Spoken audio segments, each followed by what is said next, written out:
Welcome back everyone to Mona's Take. I am your host Mona Rose and we're here to talk about everything reality TV. If you haven't already, please like and subscribe and hit that notification bell so you don't miss anything I have coming up. I want to welcome all my new subscribers. Thank each and every one of you. I appreciate you all. A quick note, I had several requests yesterday asking for my Cash App and my Venmo. I never even thought about it. So going forward, it'll be in the description of the videos. I won't mention it again. This will be it. But I do appreciate the ones that have already cashed at me some money. I did not expect that and I appreciated it. Shout out to Nikki. You're rocking it. People are acting on a whole nother level on that. So can't wait to see that karma train coming through. Choo-choo. Mood of the day. Really? You gotta give us more credit than that. Some people, buckle up, buttercup. When someone shows you who they are, believe them. Alright, let's get into the recap. It is going to be very slow this week. There's not a lot of game talk going on because they really can't. The insiders have it locked in. Michael's HOH.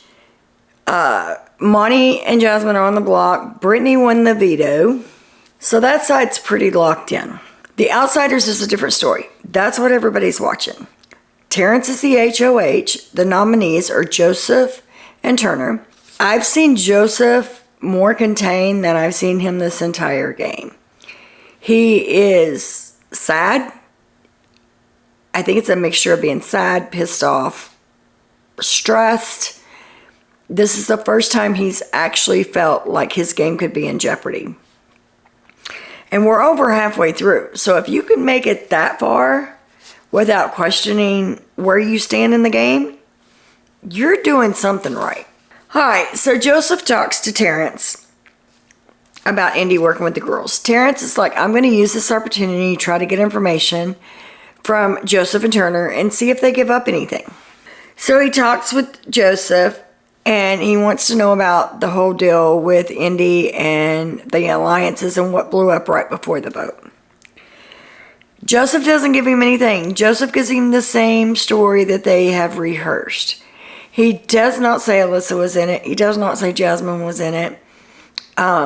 He says that he kind of got swept up into it and Indy disrespected him in front of Brittany and said that the alliance wasn't real. And he felt deflated because that was the only thing he had. So he's still playing it up. Terrence said, well, I know you and Monty are close. And he said, even though I'm tight with Monty, he was already locked in with other people and I couldn't get in there. Terrence said, you're right. He's locked in with other people, all right. And he said, when Monty picked him to be a bestie, he was hoping that he didn't. He felt like it was to insulate himself. Now, Kyle's done told Terrence everything about how they picked who they picked, who was insulated with what, and all that. He tells Terrence, I thought you were with us because Jasmine always said that you were part of the alliance too, but we didn't want to all be seen in a room together, so she would relay information back to you. He said, so I thought I was working with you. He's spinning it where he doesn't have anybody in the game. Terrence said, it's like last week when Taylor put me up. Who was in the room with her when she made that decision? Who was helping her make that decision? That's what I want to know. And he said, I haven't figured it out yet, but I can promise you I'm going to get to the bottom of it. Yeah, I kind of spoiled the veto for the insiders because I thought I had did that last night, but evidently not. Brittany won the veto, as I said earlier. She is super excited. She realizes that she's won more comps in the house as far as the women go than anybody else at this point, and she's super excited. She hopes that she can get an HOH now. The veto that they're playing is the stay or fold, where they give like a big container of milk and you have to guess how many ounces are in it, or a big jar of jelly beans and you have to guess how many are in it. And you can guess and stay and have the chance of being knocked out of the competition, or you can fold if other people are staying. If you're not sure, you can fold and that keeps you in the game. So that's what Brittany won. Brittany and Michael start talking about the pros and cons of what could be going on the other side of the house. What if Alyssa goes home, then they come back leftover strong and everything's fine. If for some reason Joseph or Turner go out and Kyle and Alyssa come back into the house, what that means. And they're just exploring their options. They're playing the game. That is what this game is all about. I have to remind myself of that. It is truly to get to the end. How do you make it to those final 2 chairs? You're not there to play somebody else's game. It is an individual game. And I have to keep reminding myself, especially of that right now.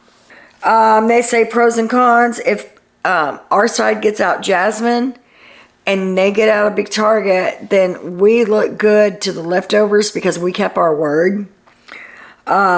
If we decided to vote Monty out and the other side stayed strong and voted Alyssa out and they come back, then we're toast. So they're just going over the different options that they have. And Michael's like, I would rather be safe. He said, at one point, I think he said, I don't want to look back on this week when we both had power and we played it safe as being our demise. But in the same sense, I don't want to look back and think I just shot myself in the foot. Now, Michael is really going over the pros and cons of every situation that could happen.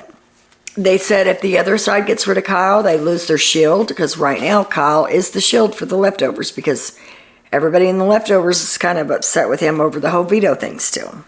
They say the best case scenario is that the other side get rid of Joseph and they get rid of Jasmine, and then they're still good with the leftovers. They said if Kyle and Alyssa come back into the house together, they need to be the first ones on the block. And I love it. Now Jasmine is having to campaign to Brittany. All these weeks of her trash talking Brittany, talking down to Brittany, being ugly to Brittany, and now she has to sit across from her and ask her to save her. I loved every minute of that, just watching her grovel. I did. And I may be petty, but I've seen how hateful she has been to Brittany and Taylor this entire game. So I enjoyed that moment. And I'm sure Brittany did too. Monty and Taylor are talking in the car room. And they're whispering and the door's shut. But they're going over the different scenarios too. And Taylor's telling him she's really worried about Joseph. And that Joseph may not come back in the house. And that they hope that the best plan for this week goes forward, which is getting Jasmine out on the inside, Alyssa out on the outside, and then they're left over strong. All they have to worry about is Terrence, and he can't play in the veto. Well, then they pan to the outside of the room, and Jasmine is standing at the door trying to hear. I don't know that she could have heard what was going on in there, but she stands there for a good minute trying to hear. And then she goes and gets in her bed so that she can see who comes out of that room. Michael, Brittany, and Monty are cleaning the kitchen. And Michael is cleaning the fridge in the storage room. Monty's cleaning the fridge in the kitchen. Brittany's wiping down everything. And Jasmine is sitting on the stairs, just watching them, wrapped up in a blanket.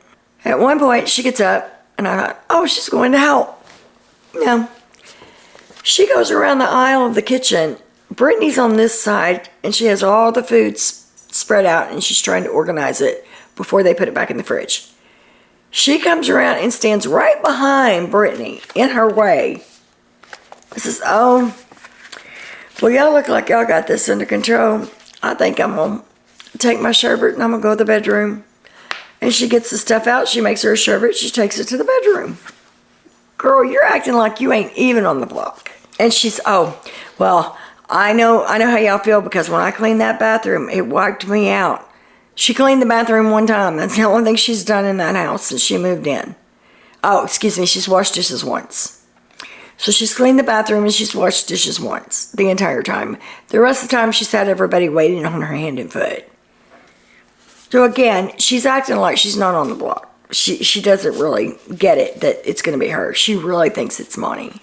And as I'm sitting here waiting, we lost feeds last night for a while. There was speculation it was a wall yeller. There was speculation of cheating. And it ended up being that they were playing the veto inside, so they cut the feeds, which I don't understand that. If you have an outside and an inside, why can't you just turn all 4 screens to the outside while the inside are doing their stuff? And vice versa. Why do you have to kill the feeds that we're already not getting because it's boring as hell for 4 hours while they play these comps if they're playing them separately and in separate places? I don't get it.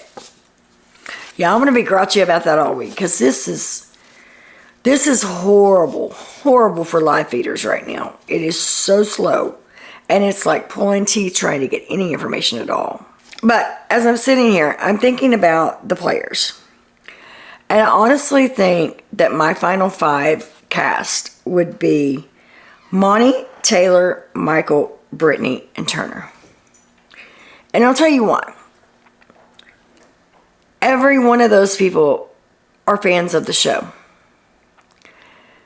They're not there to get more followers on TikTok or Instagram or whatever. They're not there to get opportunities that they can get on the outside the house from being on there to make money. They're literally there for the love of the game.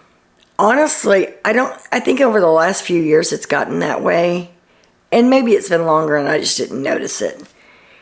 But you've got people, they don't want to go on there to play the game. They don't know anything about Big Brother. They binge watch maybe a season before they go in because they're just there for an opportunity to further their fame or further their wallet, and it's not a game for them.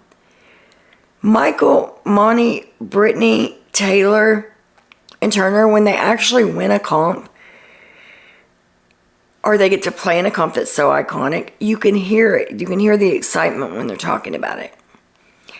And then you have someone like Indy who says, what's OTEV? What's Zingbot? You have people like Kyle that's just there for more freaking followers on TikTok. Alyssa's the same way. I swear every time she puts a bathing suit on, she pulls it as far up her ass crack as she can get it.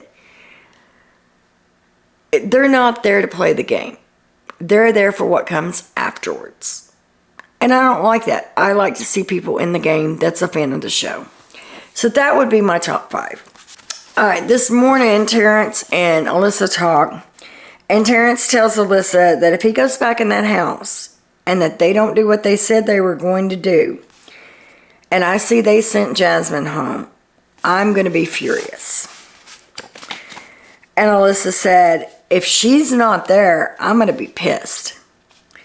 And Terrence said, if that's the case, we've got to use that energy to go after the one that they keep protecting, which in his mind is Monty. And now that I've had a minute to decompress from the whole Kyle debacle yesterday, and I've gotten some sleep, I have to take my emotions out and think about this strategically. What I would do in that situation. Because after all, that's why I started doing this. I spend so many hours watching reality TV, and I predict and I strategize, and my husband's like, why don't you just start a YouTube channel? I'm like, nobody's going to watch that. I was wrong. I was really wrong. But my point being is that we have to take the emotional part out of the game and look at strategically. And when I do that, I can kind of understand why Kyle did what he did. Not that I like it, because I will never like it. I think it was shit. However, I can understand his point of view. His move was twofold. First, the name of the game is covering your own ass. Making that to that final 2 chairs. Getting yourself in those final 2 chairs. And what you have to do along the way to get there, that's the name of the game.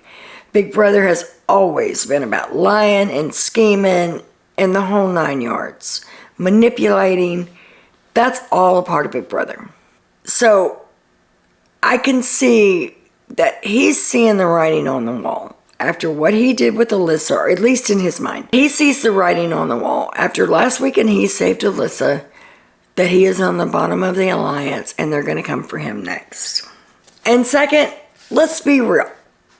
Joseph is the most, I don't want to say manipulative because that's not the person he is, but that's the game that he's playing.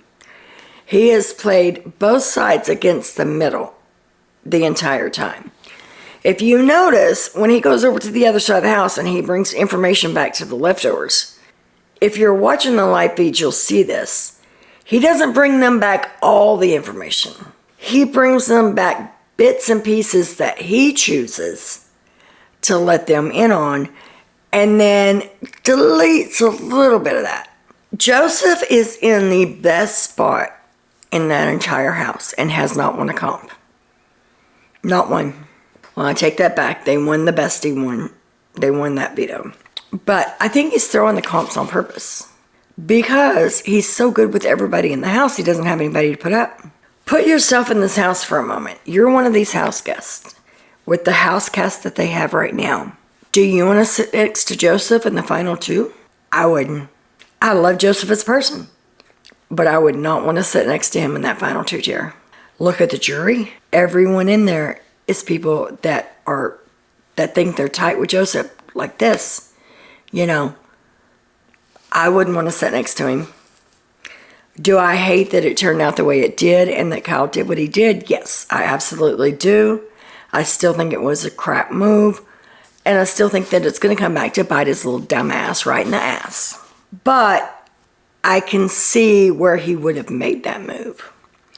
I was actually listening to a podcast the other night, and Tiffany was on from last year. And she basically said this, somebody said, how can you not be, enraged? I think it was Kyle that they were asking her about it. How can you not be enraged by this and that? And she said, because I look at the game. I look at the strategy. I take my emotions out of it. Strategically, what this person or that person did made sense, and I understand it. And it's true. You have to. I know that we get our favorites, and we want our favorites to win. I have my favorites, and they probably won't win. And I should probably quit picking favorites, because every time I do, they turn out to be shit. But anyway, that's beside the point. So, strategically, I understand what he did. Emotionally, I still hate it. And another thing, Kyle tells Alyssa that he felt like if Joseph went on the block, that Joseph was going to spill everything to Terrence to paint the target on Kyle. So he feels like he just struck first. Do I think Joseph would have done that? No. I think Joseph would have been leftover strong, at least until they got back into the house. I think he would have went along with the plan, got Alyssa out, they would have been back in the house, leftover strong. Terrence would have been the next target. But Kyle doesn't see it that way. And you have to remember, perception is reality. So his perception of what was taking place is what caused him to make the bonehead freaking move he just made. The veto for the outsider for Terrence's group was Terrence. So right now, the entire game and the backyard is in Terrence's hand. He is HOH, and he is now the veto holder. If he chooses to use that and pull one person down, he gets to nominate the other person. So he is in complete and utter control as far as that goes. Now, can they screw him over and tell him that they'll vote one way and vote another? And vote another? Absolutely. But right now, he has all the control in the game. And for the first time, that's got to make him feel good. And this was a mental comp. This wasn't a physical comp. It was a mental. And I think a lot of them going forward are going to be mental. Because they've already had a lot of the bigger comps, the endurance comps. So I think going forward, we're going to see a lot more of the mental game. And I think that's where Terrence is going to come in. And he's going to roast their asses. And at this point, I'm here for it. So that's about all I have for you guys today. Remember, the feeds are going to go slow. The videos are probably going to be smaller because I'm not getting a whole lot of content. I am getting what scrapes I can pull in. So until tomorrow, you guys have a great night. And as always, much love.